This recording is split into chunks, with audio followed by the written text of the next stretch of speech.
And thanks very much for being here today. It's wonderful to see a higher turnout than was initially expected. So it's really wonderful to see everyone. And thank you, Erwin. Erwin really led the initiative to get chapters formed at the executive level, convinced us it was a great idea, implemented it very quickly. So thank you, Erwin. It's really great to see this is Erwin's effort. And for being here today, obviously puts flesh on those bones. So thank you, Erwin. And this is great. And I wanted to be here today. I'm living in Cowansville, so I'm from the Eastern Townships, born and raised. Been in Ontario for about 6 years until very recently, so moved back to make my life in Quebec in the township. So I wanted to be here today because it is very special. I think we're starting a movement.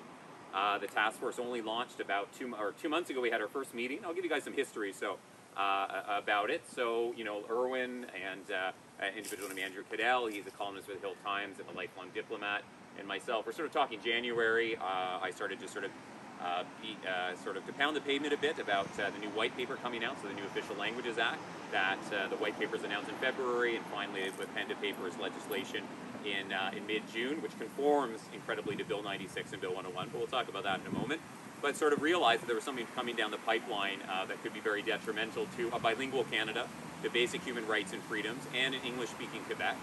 And then some other like-minded people myself met and also reconnected, that Erwin and myself and some others knew each other from Bill 14, so that was the Bill 101 2.0 from 2013, and I was fairly involved in that movement. Was on Montreal, presented the National Assembly, so did Erwin, and I've sat on Townshippers Association and the Voice of English Quebec, because I used to live in Quebec City when I went to law school at Laval, and so that's just some of the beginnings of it.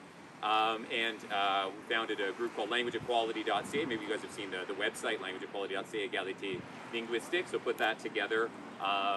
The website, a brief, and lobbied all the members of parliament, had about 40 conversations with some cabinet ministers, some MPs were very interested to hear there might be some problems, but it didn't seem to stop the white paper. And then once again, that was always a precursor to Bill 96 that I think Erwin is interesting. It's funny how he said Simon Joly, which is actually Joly Barrette, but there is a synergy between the CAQ and the Liberal governments, the federal governments, and the Quebec governments, it would appear, to undermine basic human rights and freedoms in Quebec. And I say this as, once again, a proud Quebecer, but also a proud Liberal. I'm very involved with the Liberal Party of Canada, been a nomination candidate, been a member since I was 16 years old, that I'm dismayed to see what has gone on under Mr. Trudeau's government.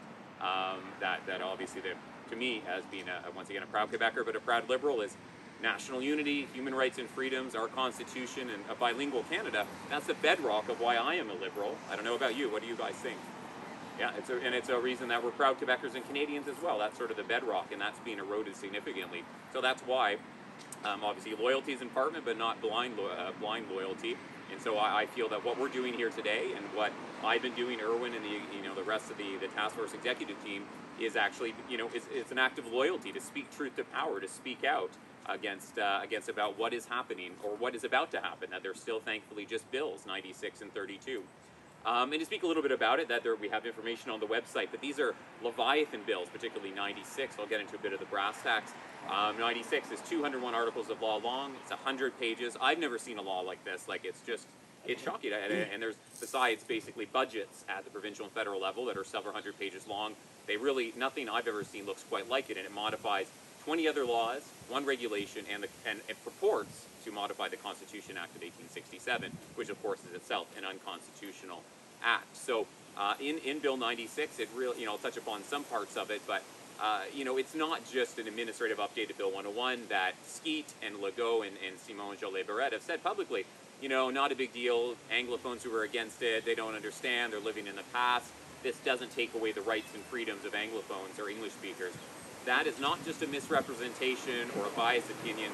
That is a lie. That statements are lies. Those are lies. And I don't say those words lightly.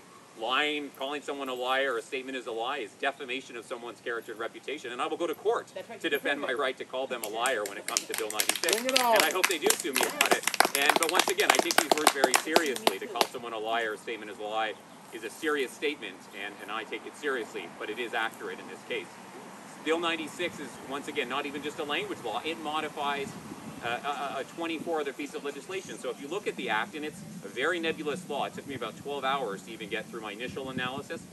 But we have some exceptional people on the team, and we're looking into it piece by piece by piece. I want no stone left uncovered when it comes to Bill 96, and a lot of it has not been talked about.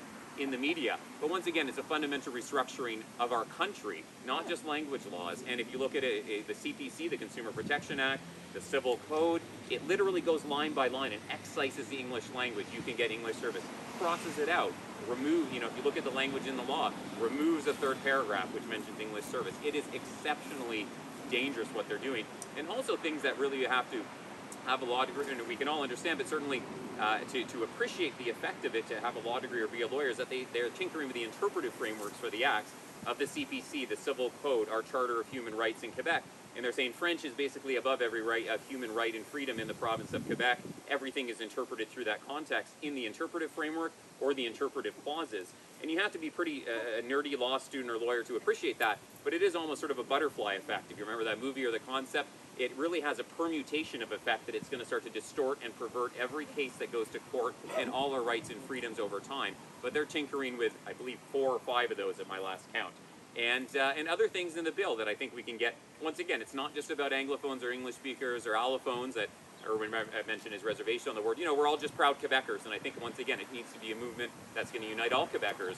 And I always think of a hypothetical, people in the Saguenay maybe don't know anglophones, don't speak English. How can I connect with them is something I think of my advocacy. How can I sit down with them and get them to understand and believe what I believe, and not by watering it down, not put water in your wine, using that quote-unquote lamb lobby approach, but really, how do we connect with people who might not have the same lived experience as us, maybe totally opposite, is how I want to start to frame our movement. Because on that point, like I was saying, there's certain aspects, or many, I think all aspects of Bill 96, but particularly where there's search and seizure aspects, it's sections 110 to 14, that if there's a hypothetical complaint at a business, they can go in, they can seize any computer, any cell phone on site, from a client, from the workers there, and the owner.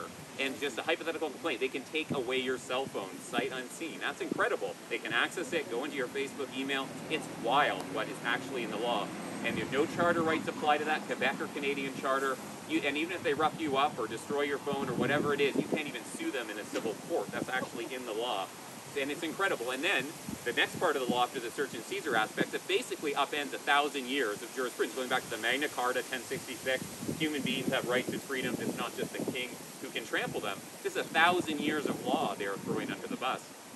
And we should be mindful of that. Obviously mindful, we should be furious that they're trying to do so. But there's other aspects of the bill that I just noticed in a deep dive about 2 weeks ago, is that if you have 3 complaints that are Bill 96, small business owners can have up to $90,000 in fines. It triples the maximum, which is $30,000 to $90,000. What small business owners, after 18 months of a pandemic, where they survived on rent subsidies and labor subsidies, can afford $90,000? Doesn't sound like very good public policy to me. And these are just several aspects of a bill that, once again, is 200 articles long. But once again, detrimental to our rights and freedoms. And as Erwin talked about too, 1.2 million English speakers, it might even be above that. How do you define us, right? Is it mother tongue, about 600,000? That's what the government wants. Is it first official language spoken? That's about 990,000 English speakers in Quebec. You take home language or live your life somewhat or mostly in English, it gets up to about 1.2 million English-speaking Quebecers, and and there's debates about the accuracy of that. But in parts of the bill, they want to limit it. The CEGEP limitation clause, I think that's another thing that francophones and allophones can really get on board with.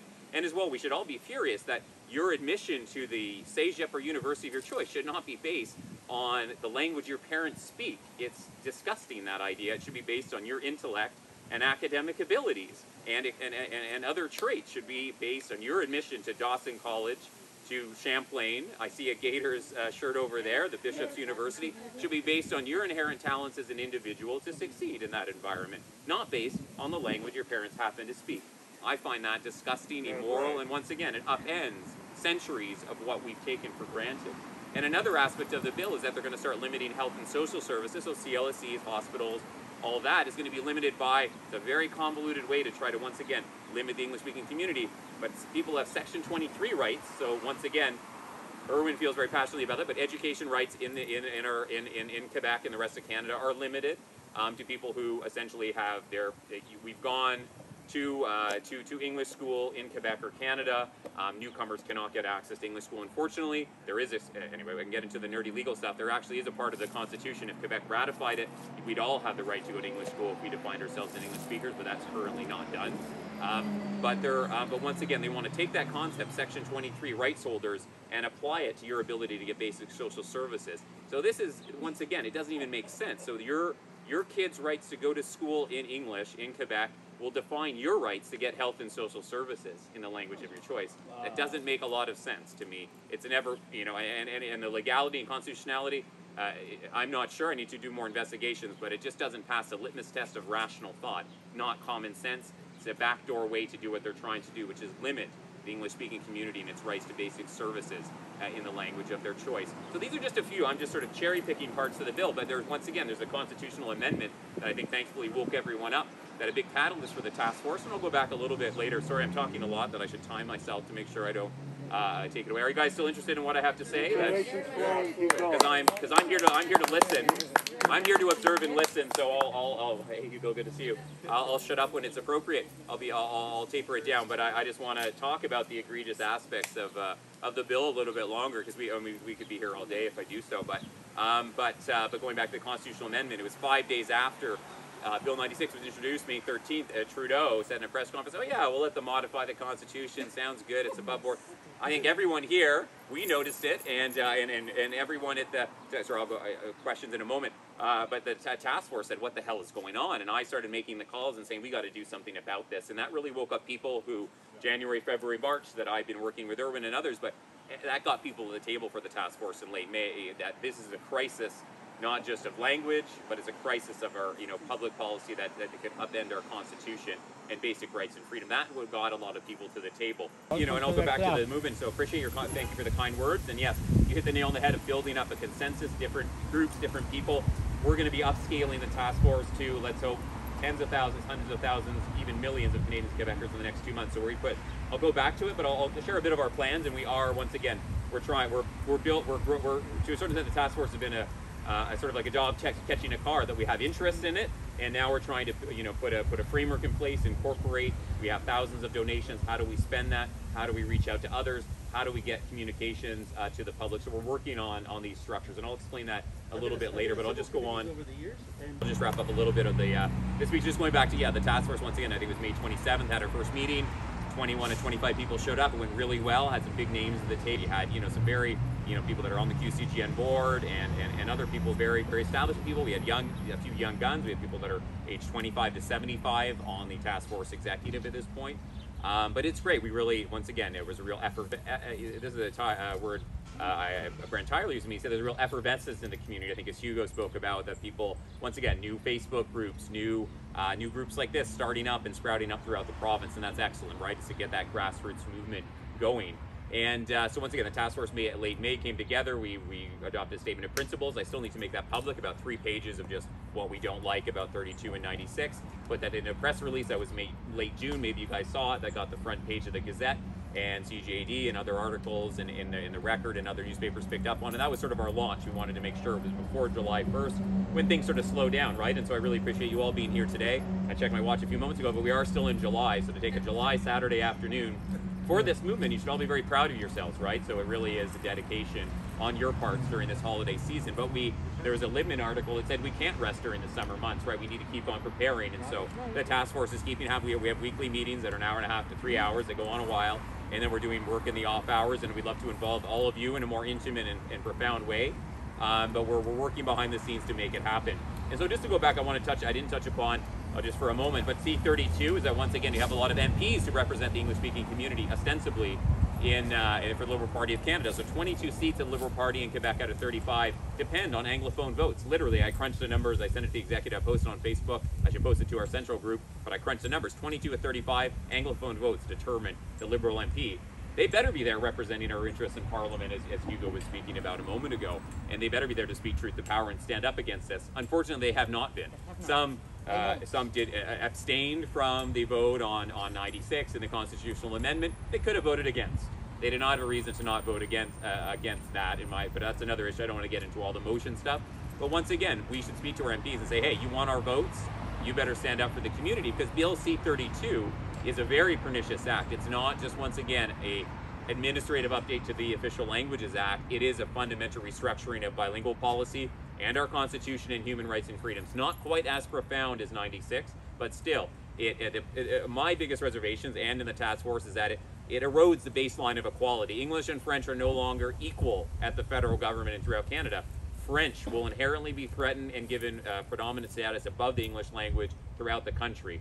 That is a very bad idea from my perspective. I also think it's unconstitutional. Section 16 to 20 of the Charter, and as well other aspects of the Constitution, say English and French are equal. That is a bedrock of Canadian federalism and what we stand for as a country. It's very personal to many of us, so there's equality, but it is literally written into our Constitution. That's going to change under the Bill C-32. Other aspects of it, they have all these new work. I find it incredible, this concept that federally regulated work districts that are going to be, there's a whole term for it, but French language federally regulated work districts throughout the country, in Quebec as a whole, and then presumably parts of New Brunswick, in Manitoba, Northern Ontario, etc.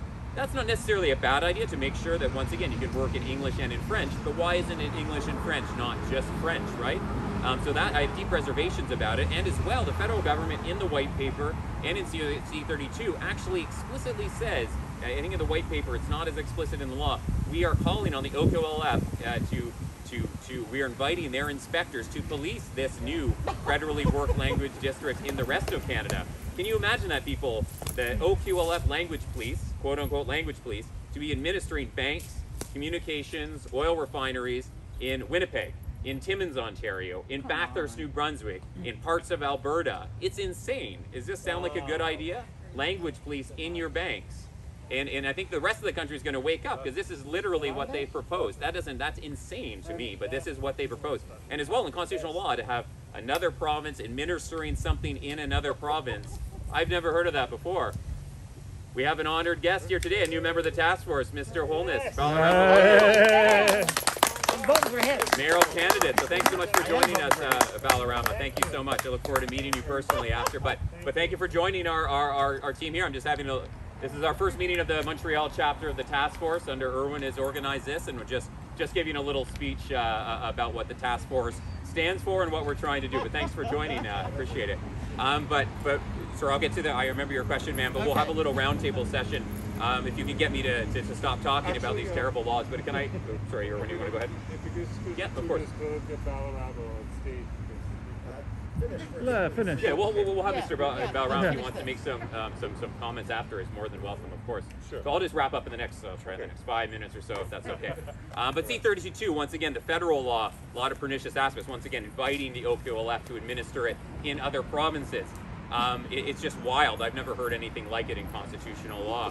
Other aspects of it, once again, they're going to crystallize and constitutionalize provincial language laws in the Official Languages Act. I think that's a terrible idea. Once again, Bill 101, part of a federal law, and also throughout the rest of the country. I think that the laws and the constitutional framework for French speakers has a lot to be wished for, except for the province of New Brunswick. They do it pretty well there, but even right now, they're evaluating their Official Languages Act, because there are a lot of deep reservations about it. But once again, I wouldn't want to see the Saskatchewan French Language Services Act be part of our federal government structure, because it's not good enough for francophones there throughout the country as well. Very bad idea, I believe, as well. And as well, there's no reciprocity in the Official Languages Act, Bill C-32. What they're proposing, it's many new French language services throughout the country. I have no problem with that, neither does the task force. However, there's no reciprocity for English speakers in Quebec. We're essentially, there's 1 million French speakers throughout the country. There's about 1 million English speakers in Quebec, or 1.2 million, but it's about co-equal. So why isn't there co-equal new administrative rights and freedoms, new social services for English-speaking Quebecers? Because if you look at the actual statistics, we talk a lot about this, but in regards to the French language being threatened, the OQLF StatsCan do not show this. You see a fluctuation of 1% or so of mother tongue francophones, or people that define themselves by French in Quebec. And that hasn't changed in 50 years of language laws and upheaval, but you have seen 50% of mother tongue English speakers leave the province of Quebec. Who here, raise your hand, do you have friends or family who have left the province of Quebec because of social and political instability in the last 50 years? Yeah, I think I see every hand perhaps that came up. But 80% of my family lives in Mississauga, in Calgary, in Vancouver, in Victoria. And it's a diaspora community now, and thankfully we have cottages in the townships where everyone comes back in July, and I'm seeing my sister today in a couple hours for the first time in 2 years because of the pandemic and everything, but we're a diaspora community. But if you look at that, there must be something wrong, that we have the lowest retention rate outside in the country outside of Franco-Newfoundlanders, who unfortunately most of them leave, but we, English-speaking Quebecers, over 50%. We can't even track the statistics because if you move to the United States or Britain or elsewhere, they don't get tracked by StatsCan. So we know at least 50% of English-speaking Quebecers born in the province have left the province of Quebec. No other minority group in North America has that little retention rate. That's a shocking statistic to me, and very few people realize how profound it is. And if you look at the socioeconomic statistics, that English speakers, you might want to plug your ears because, of course, it confronts many of the narratives we hear. We're not a privileged elite. We are a socioeconomically disprivileged population. And that is not just my opinion. That is literally, if you look at the statistics, that Anglophones earn less than Francophones now. It's a radical revision from the 1960s and 70s where there were real issues. The Quiet Revolution dealt with bread and butter issues to modernize Quebec. But once again, you know, things changed and we're distorted and perverted and identity politics took over. But you look at the English-speaking population, we are poorer than Francophones. And if you tell people that, they just can't believe it, that English speakers are poor. But even here in central Montreal, there are outliers. You have Montreal West, and you have parts of N.D.G, parts of Westmount that are quite wealthy. But some of the most shocking statistics are here for poverty rates in the island of Montreal. And if you look even at Point St. Charles, I remember there, because I'm a little boy from the townships. I was raised in a village of 1,000 people. People were literally dirt poor. People lived in shacks. They had one light bulb. They didn't have heating. They had to heat water on their literal wood stoves. That's how poor it was where I was born and raised in rural Quebec in parts of the eastern townships. So my lived experience was very much when they say English speakers are rich, I balked and said, that's not my lived experience, but the statistics show it too. So I just wanted to once again, just bring that forward. But once again, if we were going to have a real Official Languages Act to bolster minority groups, English speakers need to be at the table in this. And as well, we need to look out for Francophones in the rest of the country. And we should improve upon what the framework we have in a profound way. And that's what, it's been 30 years since the Official Languages Act was updated in 1988. There's been about 10 years of discussions and really 3-4 years under the Liberal government of trying to revise it. And I had one executive director of an interest group in Quebec say, was this all window dressing? That I've been to the Senate 3 times in Ottawa to give our ideas about the new Official Languages Act, and that's all gone out the door. People are dismayed and abused and feel betrayed. We should all feel betrayed by the federal government. And as I said, I'm a proud Liberal member of the Liberal Party of Canada, but I feel betrayed by our political elite as well. So I'll wrap it up in a minute or two, but once again, very profound reservations about the federal law. Not as egregious as 96, but it is still bad. A choice between it passing or not, we should not let it pass. And we should let our MPs here in the island of Montreal, and once again, as I was saying, 22 of 35 Liberal MPs depend on not just the non-Francophone votes, so allophones, but on the Anglophone vote for their victories. So remind them of it at the table. I think it's very important. But just on the task force, we'll have a roundtable discussion. I love how our group has grown. I'll try to wrap it up because I could speak all day about these things. But just on the task force, we founded, as I was saying, May 27th. Had a great, 4 or 5 meetings. Became public with it. Good response to the community. We raised $3,000 in 24 hours. That's pretty profound, just by people clicking on our links, PayPal and GoFundMe. And had, I think now we're at about 450 to 500 members who have signed up just on the website where it says join the task force. That's a lot of people. On the Facebook group, it's only been around for 8 or 9 days. Irwin has been fantastic. I think we have 900, we just hit 900 members last night. That's pretty profound, in a very short period of time. It really is a fundamental, it's a grassroots movement. Mr. Holness, I'm sure, can enlighten us about the nature of movements and getting people on board. But I really feel this, that, once again, to quote Brent Tyler, the effervescence in the community. And once again, to remind ourselves, it's not just about Anglophones. And I've pushed back, at least to some journalists and even on Facebook too, that we were called, I'm going to run to a bike. Prominent Anglos was the term used by the Gazette on the front page, and it was wonderful to see the prominence they gave our group. But we're not just Anglophones. We're a very diverse group. We have Aboriginal members. We have people that live their lives in French, more so than English on the team. We need more Francophones, certainly. We have visible minority members. We have women. We need to expand the circle, and so we want everyone to join. But what they pigeonholed us as prominent Anglos initially in the Gazette, I balked, because that's not the perception and stereotype that I want for the task force. It's all Quebecers are hindered by Bill 96 and 32. So when, but when you talk to people about it, it's all Quebecers, not just Anglophones fighting for their English rights. We're fighting for all our basic rights and freedoms. And so just on the task force, I'll finish up with just a brass tacks where we've organized a steering committee of 6 people. Erwin and I are on it. I'm the chair, the founder and chair of the task force, and very honored that chosen to be formally the chair of it going forward. Erwin is the treasurer and part of the executive team. We have about 30 people at our weekly meetings, so that's sort of the internal, the wider executive. We have Zoom meetings once a week. Now, once again, we're trying to incorporate the 450 members, the 900 Facebook group members into different chapters. Erwin has led this charge on the chapters. We also have committees, so we have outreach committees for municipalities, for the province, the federal government. So if you know MPs or mayors personally, let us know. We're putting together lobbying for that. We have a policy and legal, we have a mayoral candidate here, future mayor, to lobby today personally. But once again, there are not 89 bilingual municipalities in Quebec. 50 of them will lose their status day one of Bill 96. And then, of course, you have the opt-in clause of 120 days. But once again, it's a straight line towards oblivion for bilingual municipalities. Over time, 3 to 5 every census are going to lose their status over time. They forget, or certain communities won't want it, etc. So we have those different committees. We have, I'll wrap up in a moment, but we have the legal and policy. We have the different chapters being arranged, so regional structure.